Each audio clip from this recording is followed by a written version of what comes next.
ओम श्री सूर्याय नमः। आज रविवार को आप सुनिए रविवार व्रत की कथा।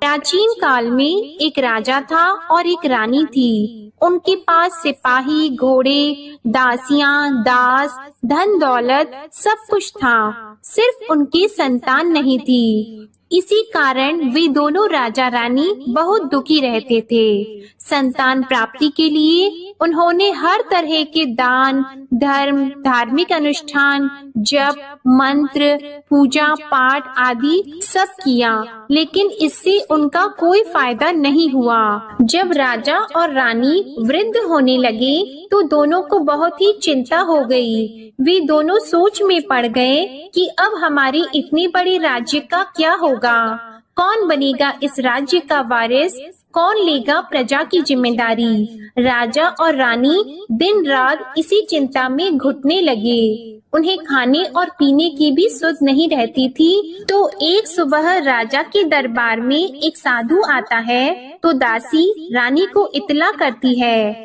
तब वह दासी से कहती है, ये मेरा अंतिम दान धर्म है, इसके बाद मैं अपने हाथों से कोई दान धर्म नहीं करूंगी। रानी चावल भरा छाछ हाथ में लेकर बाहर आती है और साधु की झोली में भिक्षा डालने आगे बढ़ती है तो उसके चेहरे पर छाई उद्विग्नता साधु की दृष्टि में आती है। वह उससे पूछता है कि रानी साहिबा, आपको क्या हुआ है, आपको क्यों इतनी उदासी हो गई है। तब रानी साधु को सारी हकीकत बताती है और सिसकने लगती है। उस पर वह साधु कुछ पल गंभीर हो जाता है और कहता है कि चिंता मत करो रानी साहिबा, आपकी संतान की इच्छा पूरी हो जाएगी। आपकी कोख से एक पुत्र का जन्म होगा, मात्र वह 14 साल तक ही आप लोगों को मिलेगा।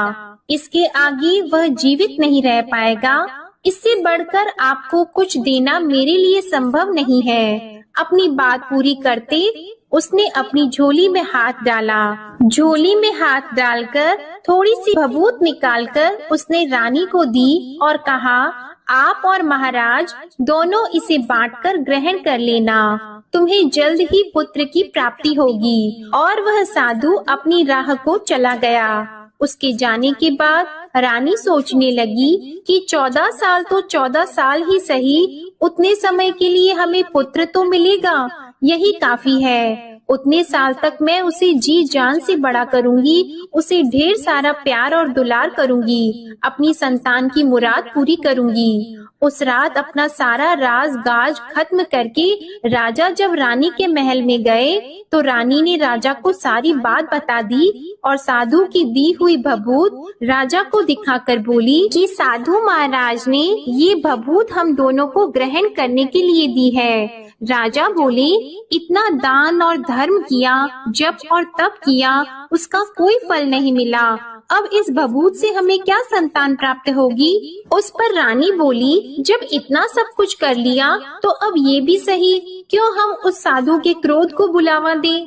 राजा को अब किसी बात पर विश्वास नहीं था, पर रानी को दुख ना पहुँचे इसलिए वह राजी हो गया।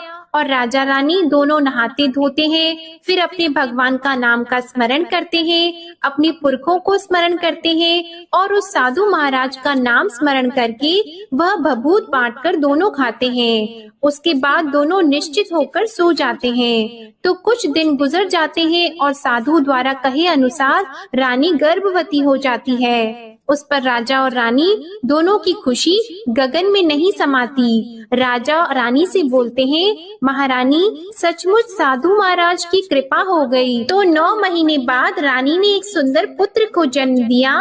राजा ने बड़ी धूमधाम से पुत्र का नामकरण किया। सारे राज्य में 8 दिन तक अनशन तर्पण रखा, उत्सव मनाया गया। आप पुत्र की कुंडली देखने के लिए राज्य के सबसे विद्वान पंडित जी को बुलाया गया। जो कुंडली देखकर पंडित जी बड़े चिंतित हो गए, कहने लगे, महाराज हमारा राजपुत्र सिर्फ 14 साल तक हमारे पास रहेगा। राजा को इस बात की भनक तो थी ही, रानी को भी साधु महाराज की बात याद थी। दोनों चुप रह जाते हैं। उसके बाद राजा और रानी बड़े प्यार से बेटे की परवरिश करते हैं, उसकी हर ख्वाहिश पूरी करते हैं और थोड़े समय के लिए ही सही भगवान ने संतान की अपनी मुराद पूरी कर ली। इससे वे समाधान मानते हैं। राजपुत्र दिन प्रतिदिन बड़ा होता है। जब वह 7 साल का हो जाता है तो राजा एक अच्छे गुरु की नियुक्ति करके उसे पढ़ाई लिखाई, घुड़सवारी आदि 12 विद्याओं का शिक्षण देते हैं। जब वह सब शास्त्र विद्या में पारंगत हो जाता है और 12 साल की उम्र का हो जाता है, तब एक अच्छी सी राजकन्या खोजकर उसकी शादी करा देते हैं। तो 2 और साल बीत जाते हैं। बेटा 14 साल का हो जाता है। एक दिन राजपुत्र राजा से बोलता है, पिताजी, मैं अपना सारा राज्य घूमकर देखना चाहता हूँ। आज तक मैंने सिर्फ इस रजवाड़े के अतिरिक्त कुछ देखा नहीं है।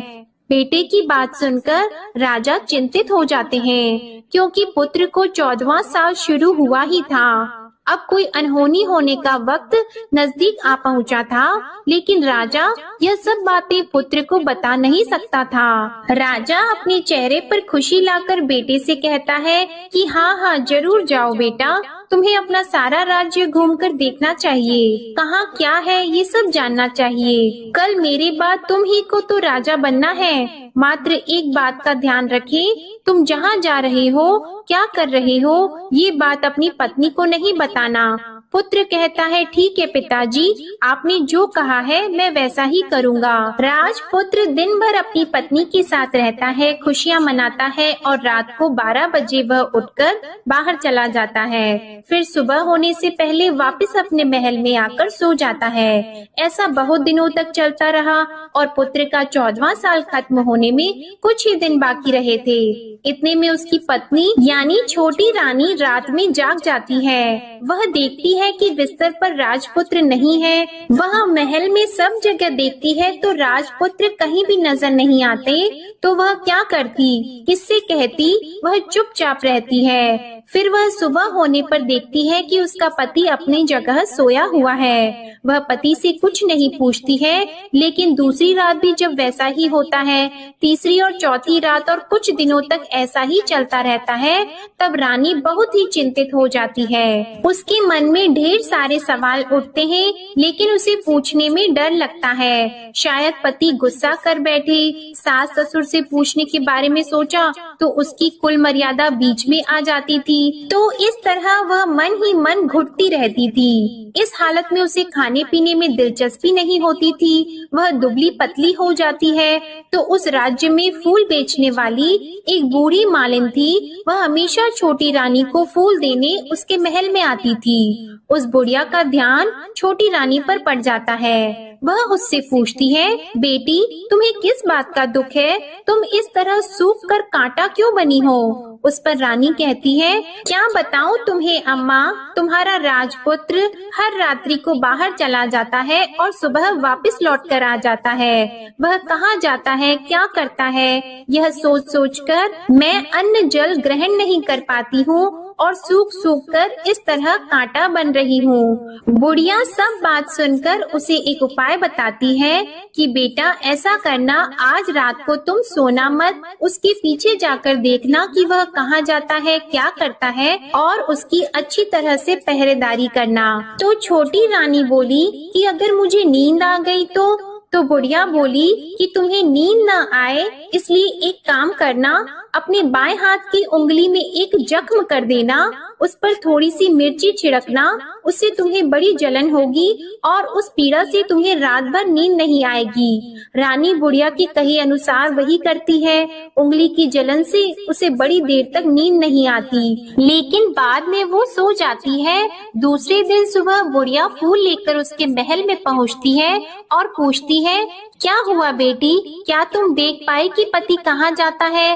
रानी कहती है, नहीं अम्मा, पहले कुछ समय जलन के कारण मुझे नींद नहीं आई, पर कुछ देर के पश्चात मैं सो गई।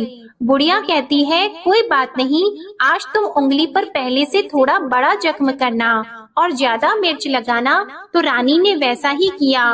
परंतु वह सिर्फ पति को बाहर निकलते हुए देख पाती है, उसके पीछे नहीं जा सकती क्योंकि उसे फिर से नींद आ जाती है। दूसरे दिन सुबह बुढ़िया आती है तो उसके पूछने से पहले ही रानी रोककर कहती है, अम्मा, मैं आज भी उसकी पहरेदारी ठीक तरह से नहीं कर पाई।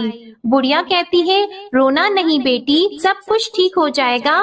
तुम आज रात जख्म और बड़ा करना और उस पर ज्यादा मिर्ची लगाना, और एक काम करना कि जब वह जाने के लिए निकलता है तब उसका रास्ता रोकना। बुढ़िया ने जैसा बताया रानी ने वैसा ही किया।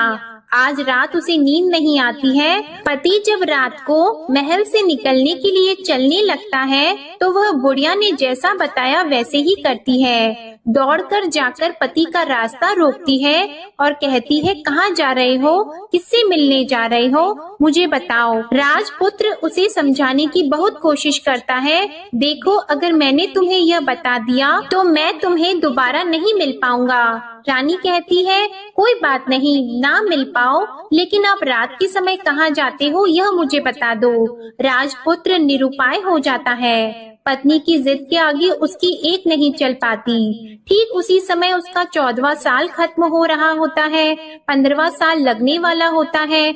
जो होता है वह हो जाने दो, यह सोचता है और कुछ चावल मंत्रों से सिद्ध करके पत्नी को देकर कहता है कि इन चावल के दानों को हाथ की मुट्ठी में पकड़ना। पहले दाएं हाथ में पकड़े चावल मेरे ऊपर फेंकना, मैं कौन हूँ तुम्हें पता चल जाएगा। बाद में बाएं हाथ में पकड़े चावल मेरे ऊपर फेंकना, मैं जैसा था तुम्हें मिल जाऊंगा। लेकिन यदि तुम बाएं हाथ के चावल मेरे ऊपर फेंकना भूल गई तो मैं तुम्हें कभी नहीं मिल पाऊंगा। रानी ने कहा, नहीं भूलूंगी। रानी बड़े आत्मविश्वास के साथ यह कहकर दाएं हाथ में पकड़े चावल पति के ऊपर फेंक देती है तो राजपुत्र एकदम एक विशाल घोड़ा बन जाता है। एकदम उम्दा सफेद गर्दन पर लंबी अयाल देखते देखते वह तेजी से दौड़ने लगता है। रानी उस घोड़े को एकदम भौचक्की होकर देखने लगती है और पति ने बाएं हाथ के चावल फेंकने की जो बात कही थी वह भूल जाती है। उसकी आंखों के सामने घोड़ा महल से बाहर निकलकर चला जाता है। घोड़ा जो महल से बाहर जाता है तो वापस नहीं आता। अब रानी को बड़ा पश्चाताप हुआ।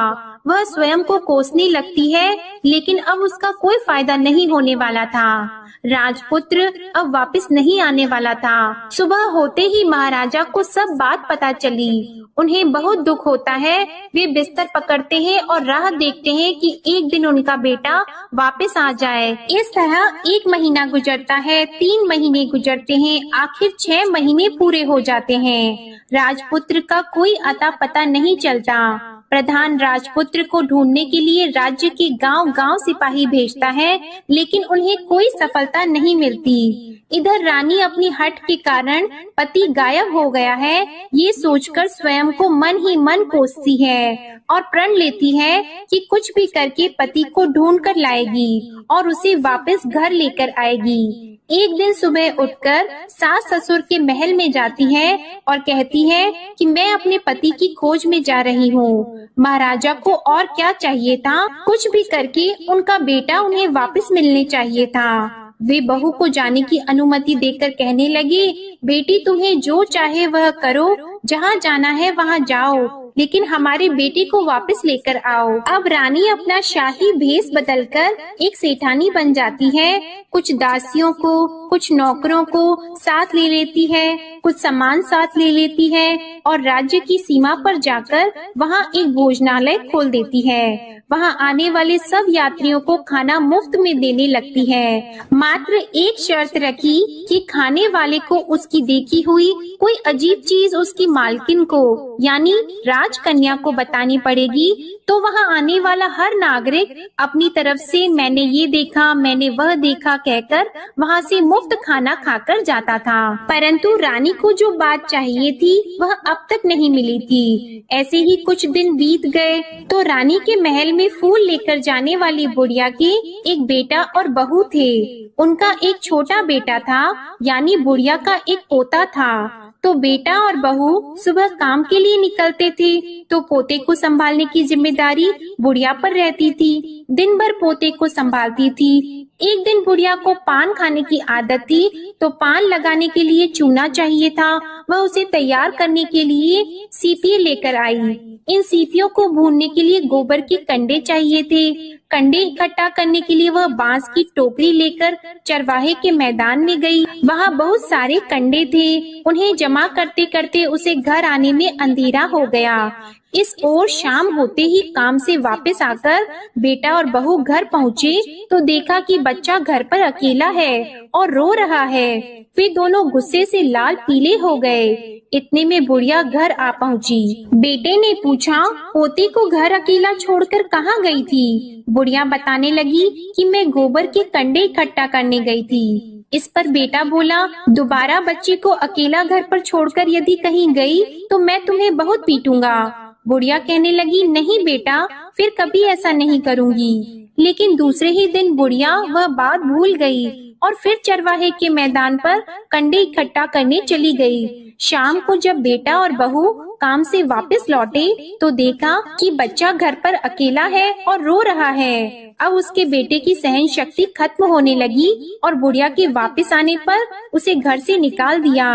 बुढ़िया रात भर घर के बाहर अंधेरे में बैठी रही और सुबह होते ही हाथ में टोकरी लेकर कंडे इकट्ठा करने के लिए निकल गई। उस दिन उस पर कंडे इकट्ठा करने का मानो पागलपन सवार हो गया था। कंडे इकट्ठा करते करते जब अंधेरा हो गया उसे मालूम ही नहीं चला।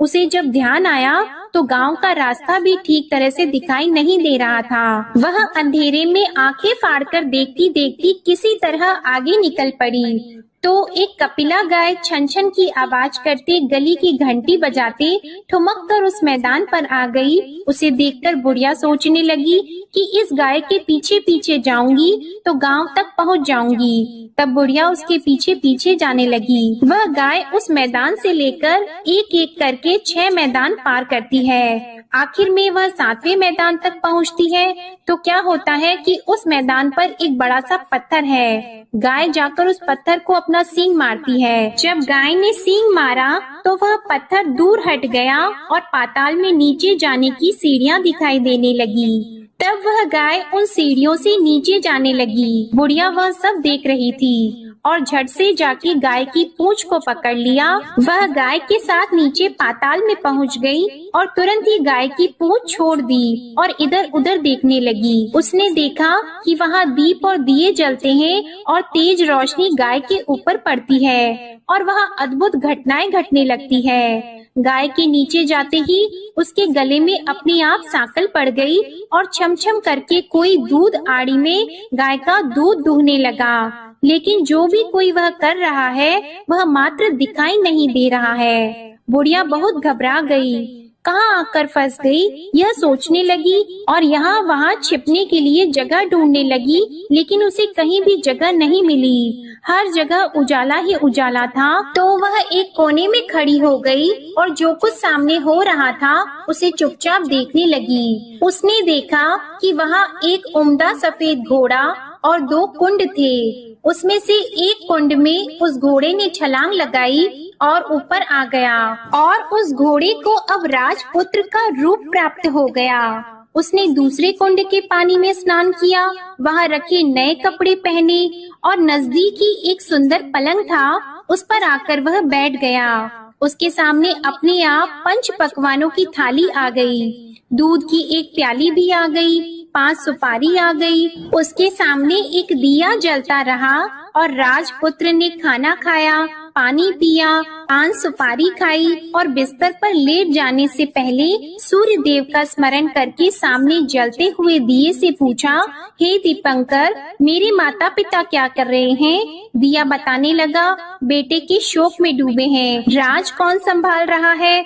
तो उसने बोला कि राज्य प्रधान संभालते हैं। उसने पूछा कि मेरी पत्नी क्या करती है? तो दिए ने बोला कि उसने चौराहे पर भोजनालय शुरू किया है और आते जाते लोगों से वह नई खबर के बारे में पूछती रहती है। दिए के यों कहते ही राजपुत्र कहने लगा कि ठीक है। उसके बाद वह सो गया। बुढ़िया कोने में खड़ी हुई सब देख रही थी। ऐसी अद्भुत घटना उसने जिंदगी में पहली बार देखी थी। उसे अंदर ही अंदर चुलबुलाहट होने लगी। वह अपनी भूख प्यास भूल गई और आगे क्या होता है कि उसे उत्सुकता से देखने लगती है। लेकिन उसके बाद और कुछ घटनाएं नहीं घटती। रात गुजर गई और सुबह हो गई। पलंग पर सोया हुआ राजपुत्र उठा और फिर से पहले वाले कुंड में छलांग लगाई। तो अब वह फिर से घोड़ा बनकर कुंड से बाहर आ गया। वह तेजी से उच्च पाताल नगरी से बाहर निकल गया, लेकिन वह कहाँ गया बुढ़िया को कुछ पता नहीं चला। उसके बाद पिछली रात की तरह कोई उस गाय को छमछम करके दूध दोहने लगा। जैसे ही दूध दोहना खत्म हुआ, उसके गले की सांकल अपने आप खुल गई और वह गाय तेजी से ऊपर जाने लगी, सीढ़ियों की ओर भागने लगी। गाय को दौड़ता देखकर बुढ़िया सोचने लगी कि अब गाय के साथ यहाँ से ऊपर जाना ही समझदारी होगी, नहीं तो कोई मुसीबत आकर उसके ऊपर टपक जाएगी। झट से उसने गाय की पूंछ पकड़ ली और गाय के साथ ऊपर आ गई। गाय जब मैदान में पहुंची तो उस सुरंग का रास्ता अपने आप बंद हो गया और उसके मुंह पर एक बड़ा सा पत्थर पहले की तरह खड़ा हो गया। ऊपर आकर वह गाय जंगल की ओर निकल गई। इधर बुढ़िया एकदम बावली सी हो गई। उसने पाताल नगरी में जो कुछ देखा था वह जल्द से जल्द किसी को बताने के लिए उतावली हो गई। उसे एकदम याद आया कि नगर की सीमा पार कोई औरत भोजनालय चलाती है और नई बात बताने वालों को अच्छा खाना पीना मुफ्त में देती है। वह सोचने लगी कि क्यों न मैं ये बात उस औरत को जाकर बताऊं। यदि उसे ये बात पसंद आ गई तो बाकी जीवन खाने पीने की झंझट से मुक्ति मिल जाएगी। बुढ़िया ने मन में तय किया और तुरंत उस भोजनालय के द्वार पर टंगे नगाड़े के सामने खड़ी हो गई और जोर जोर से नगाड़ा बजाना शुरू कर दिया। नगाड़े का इस तरह शोर सुनकर मालकिन यानी छोटी रानी मन में प्रसन्न हो जाती है कि शायद कोई बड़ी बात लेकर यहाँ आया है। रानी सिपाहियों को आदेश देती है, जाइए और जो कोई आया है उसकी अच्छी तरह खातिरदारी कीजिए। आदेश पाते ही सिपाही नीचे दौड़ गए तो एक बुढ़िया नगाड़ा बजा रही थी। उन्होंने पूछा, क्यों नहीं बुढ़िया, क्या हुआ, क्यों नगाड़ा बजा रही हो? बुढ़िया बोली, कुछ नहीं बेटा, यहाँ खाना मिलता है ना, इसलिए आई हूँ। खाना चाहिए मिलेगा, लेकिन तुझे कोई नई बात बतानी पड़ेगी। हाँ बताऊंगी, एक बात मालूम है मुझे। इस पर सिपाही उसे अंदर लेकर गए। उनको मालकिन का आदेश था कि जो कोई बूढ़ा बुजुर्ग वहाँ आए उनके साथ अच्छी तरह पेश आना, उनका अच्छे से आदर सत्कार करना। तो सिपाही ने उस बुढ़िया का भरपूर आदर सत्कार किया। यह उसे बड़ी सिद्ध थाली भरकर व्यंजन परोसते हैं। बुढ़िया कुछ दिनों से भूखी थी, वह खाने पर टूट पड़ी। खाना खाने के बाद सिपाही ने उसे नई साड़ी पहनने को दी। उसके बाद उसे लेकर रानी के पास आए। बुढ़िया और रानी ने तुरंत एक दूसरे को पहचान लिया। तब रानी ने बुढ़िया से कहा कि अम्मा अब बताओ तुमने क्या नई बात देखी है? नई बात? मैंने कोई नई बात नहीं देखी है। बुढ़िया बोली, वह तो मेरे पास तुम्हें देने के लिए खाने के पैसे नहीं थे, इसलिए मैंने झूठ कहा और नगाड़ा बजाया। रानी ने कहा, अम्मा घबराना नहीं, मैं किसी को तुम्हारा नाम नहीं बताऊंगी। फिर भी बुढ़िया ने कहा कि मेरे पास कोई नई बात नहीं है। इस पर रानी ने उससे कहा, देखो अम्मा, यदि तुमने मुझे वह नई बात बताई तो जिंदगी भर मैं तुम्हारी देखभाल करूंगी और तुम्हें रानी माता की तरह रखूंगी। अब बुढ़िया बताने को तैयार हो गई। उसने जो कुछ उस चारागाह वाले मैदान पर देखा था वह सब कुछ कुंवर रानी को बता दिया। बुढ़िया की वे बातें सुनकर कुंवरनी को यकीन हो गया कि वह राजपुत्र उसी का पति है। वह तुरंत बुढ़िया से कहने लगी कि अब माँ मुझे उस जगह पर ले चलो। तब बुढ़िया बोली, नहीं बेटी, वह पाताल राज्य है, सांप है। यदि किसी ने तुम्हें देख लिया तो तुम्हारी जान खतरे में पड़ सकती है। लेकिन रानी उसकी एक भी नहीं सुनती, उसे उस जगह ले जाने के लिए हठ करने लगी। आखिर में बुढ़िया ने उसका कहना मान लिया और कहने लगी, ठीक है, मैं तुम्हें वहाँ ले जा सकती हूँ, पर आज नहीं, कल वहाँ जाना है तो शाम को ही जाना होगा। तो दूसरे दिन दोपहर को रानी बुढ़िया के साथ उस मैदान पर गई और एक जगह छुपकर गाय के आने की राह देखने लगी। दिन ढलते ही अंधेरा गिरने लगा और गाय हमेशा की तरह वहां आ गई। मैदान के उस कोने में जाकर उसने पत्थर पर सींग मारा तो छत से पत्थर हटकर वहां सुरंग में जाने का रास्ता खुल गया। गाय उस रास्ते से नीचे उतरने लगी तो बुढ़िया रानी से कहने लगी, जल्दी आगे बढ़ो, हम गाय की पूंछ पकड़कर नीचे उतरेंगे। तो दोनों गाय की पूंछ पकड़कर नीचे उतर गईं। बुढ़िया पहले जिस कोने में छिपी थी उस कोने में छिप गई। अब नीचे सब कुछ पहले जैसा घटित हो रहा था।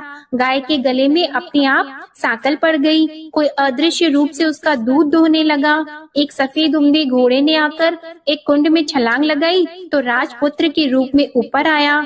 वह राजपुत्र दूसरे कुंड में नहाने लगा। बाद में उसके सामने खाने की थाली आ गई, दूध की प्याली आ गई, पान का बीड़ा आ गया।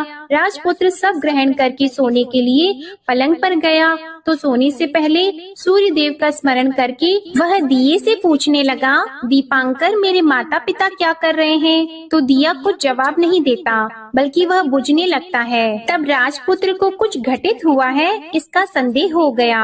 वह उदास हो गया और जो कुछ हुआ है वह हो जाने दो ऐसा सोचकर फिर से बिस्तर पर लेट गया।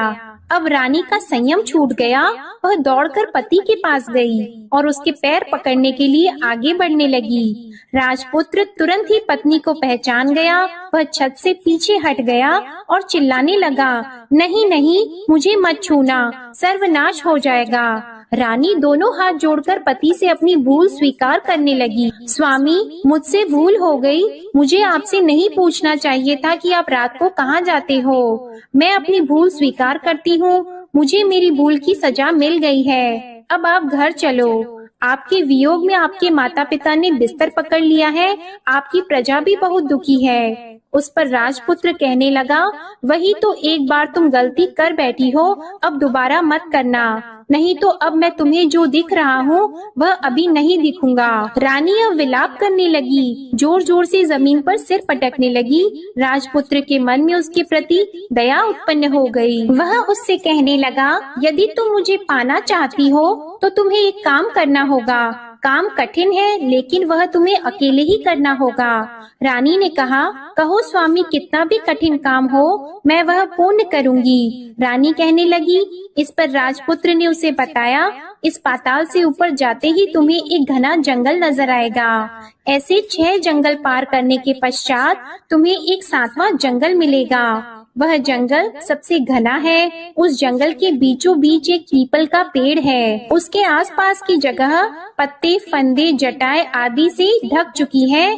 वहाँ बाघ, शेर, सांप और भालू बैठते हैं। तुम्हें उन सबको भगाकर वह जगह साफ करनी है। उसको गोबर से लिपाई करके पवित्र बनाना है, रंगोली से सजाना है। उसके बाद वहाँ धूप, कपूर, अगरबत्ती जलानी है। फूल और कुमकुम से पेड़ की पूजा करनी है। दूध और दही से बने चावल का भोग चढ़ाना है।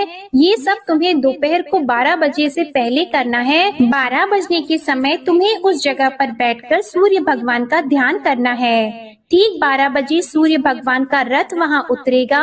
वे सब देखकर खुश हो जाएंगे और कहेंगे कि जिस किसी ने भी ये सब किया है उसे मैं मनचाहा फल दूंगा। तो तुम सामने जाकर उसके रथ का दाहिना घोड़ा मांगना, मैं तुम्हें मिल जाऊंगा। इतनी बात कहकर राजपुत्र अपने पलंग पर सो गया और छोटी रानी भोर होने की राह देखने लगी। भोर होते ही वह बुढ़िया के साथ गाय की पूंछ पकड़कर ऊपर आ गई। ऊपर आने के बाद वह बुढ़िया से कहने लगी, अम्मा, अब मैं अकेले ही आगे जाऊंगी, तुम भोजनालय वापस चली जाओ।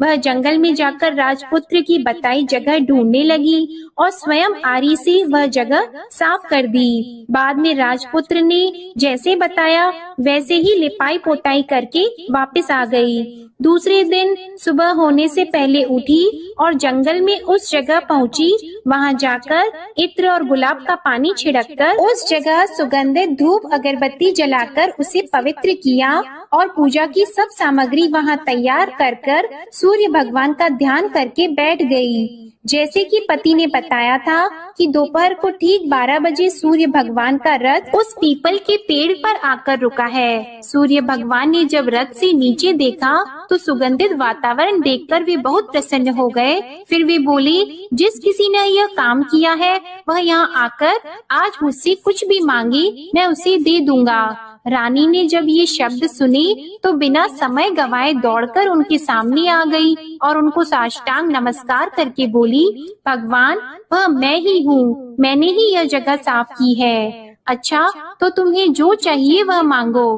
भगवान, मुझे आपके रथ का दाहिना घोड़ा चाहिए। सूर्य भगवान बोले, नहीं नहीं, मैं तुम्हें और कुछ भी दे सकता हूँ, लेकिन यह घोड़ा नहीं दे सकता। मेरे रथ के 12 घोड़े हैं, तुम चाहो तो कोई और घोड़ा मांग लो, लेकिन यह दाहिना घोड़ा नहीं, वह मैं तुम्हें नहीं दे सकता। छोटी रानी ने एक नहीं सुनी, वह सूर्य देव से एक ही बात कह रही थी, वही दाहिना घोड़ा दे दीजिए, नहीं तो मैं आपके पैरों में गिरकर अपनी जान दे दूंगी। अब सूर्य देव धर्म संकट में पड़ गए। उन्होंने वचन दे दिया था, अब अपने वचन से पलट भी तो नहीं सकते थे।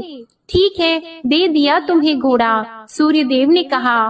फिर एक बात और भी कही, देखो मैंने तुम्हें घोड़ा तो दे दिया है, लेकिन वह तुम्हें यहाँ नहीं मिलेगा, तुम्हें उसे पाताल में जाकर लाना होगा। रानी बोली, पाताल में ही क्यों भगवान, मैं उन्हें पाने के लिए कहीं भी जा सकती हूँ। रानी को वचन देकर सूर्य देव अपने मार्ग को चले गए और इधर रानी जंगल से अपने भोजनालय में आ गई। फिर वह बुढ़िया को लेकर उस मैदान पर आ गई और जल्दी ही शाम हो गई। शाम होते ही वहाँ वह गाय आ गई और उसने सींग मारकर सुरंग का पत्थर हटाया और नीचे उतरने लगी। रानी और बुढ़िया जल्दी जल्दी उसकी पूंछ पकड़कर नीचे उतर गईं। नीचे पाताल में सब घटनाएं पहले की तरह ही घटने लगी। घोड़े का एक कुंड में नहाकर राजपुत्र बन जाना, नहा धोकर पलंग पर जाकर बैठना, तो उसे खाने की थाली, दूध की प्याली आना, पान का बीड़ा आना। लेकिन आज एक नई बात घटी। आज 2-2 थाली, 2-2 दूध की प्याली और 2-2 पान के बीड़े उसके सामने आए। वह कुछ नहीं बोला। अपने हिस्से की थाली खाकर, दूध पीकर और पान का बीड़ा चबाकर वह सोने चला गया और हमेशा की तरह दिए से पूछने लगा, दिए दिए दीपंकर, मेरे माता पिता क्या करते हैं? दिए ने बताया, वे दोनों तुम्हारे शोक में मरने की स्थिति में पहुंच गए हैं। ऐसा?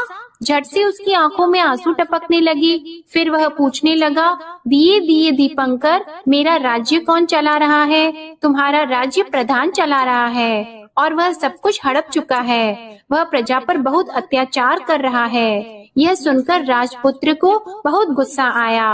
वह गुस्से से अपनी मुट्ठी भींचने लगा। अब वह पूछने लगा, दिए दिए दीपंकर, मेरी पत्नी क्या कर रही है? अब दिया कुछ नहीं बोला और चुप रहा। अब रानी का संयम जवाब दे गया। वह दौड़कर पति के गले लग गई। अब मैं तुम्हें मिल गया। राजपुत्र कहने लगा, सच कहते हो?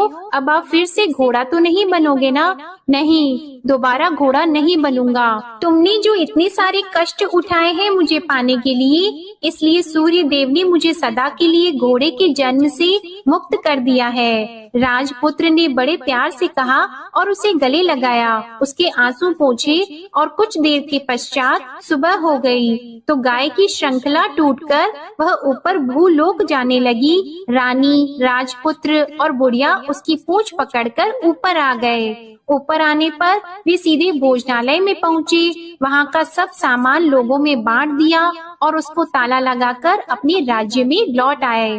राजपुत्र वापस आता है और उसके तेवर देखकर प्रधान घबरा जाता है। राजपुत्र ने उसे बंदी बनाकर कैद खाने में डाल दिया और राज्य की बागडोर अपने हाथ में ले ली। उसके बाद वह अपने माता पिता को मिलने उनके महल में गया। तब राजपुत्र क्या देखता है कि उसके माता पिता उसके शोक में अस्थि पंजर बने हुए हैं। पुत्र को वापस आया देखकर मरणासन राजा रानी की आंखों से टप टप आंसू बहने लगे। इन दोनों ने पुत्र को गले लगा लिया, उसे प्यार से सहलाया और इतना होने के बाद उनकी सेहत में एकदम सुधार आने लगा।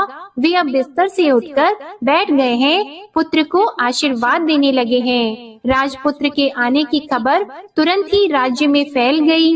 प्रजा खुशी से फूली नहीं समाई।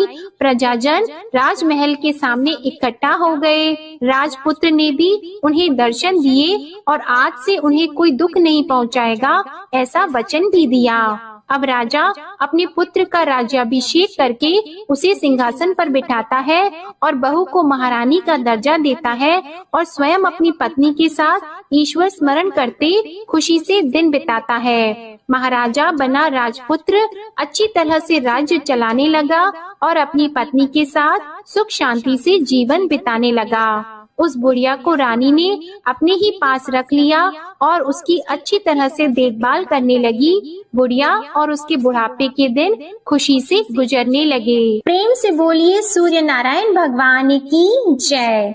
आपको आज की कथा पसंद आए तो वीडियो को लाइक करना मत भूलिएगा, शेयर कीजिएगा, कमेंट में भगवान श्री सूर्य नारायण की जय लिखिएगा और चैनल को भी सब्सक्राइब करिएगा। इसी के साथ आज आप हमारे चैनल पर भादो मास महात्म्य की पहले दिन की कथा भी जरूर सुनिएगा। प्रेम से बोलिए सूर्य नारायण भगवान की जय।